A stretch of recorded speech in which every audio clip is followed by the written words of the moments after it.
ចិនអើយខ្ញុំសូមលាហើយលាទាំងអាឡាយ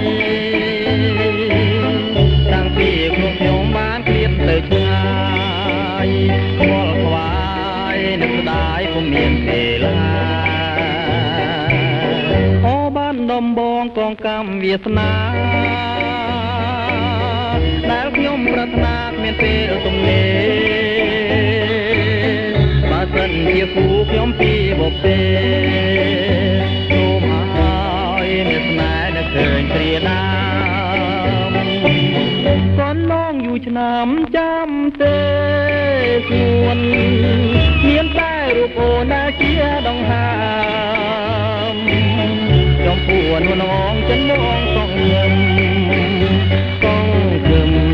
ញញថាបានជាគូវាសនាអបានដំបងខ្ញុំពងយូរហើយតើថ្ងៃណាឡើយបានយល់ភក្រា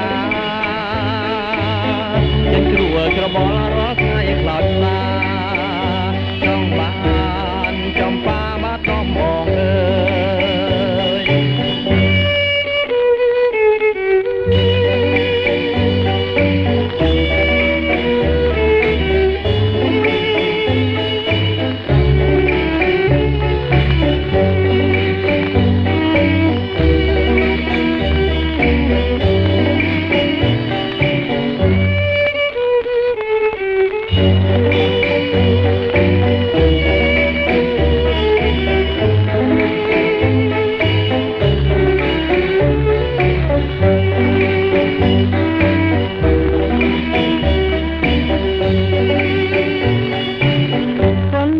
ឆ្នាំចាំទេ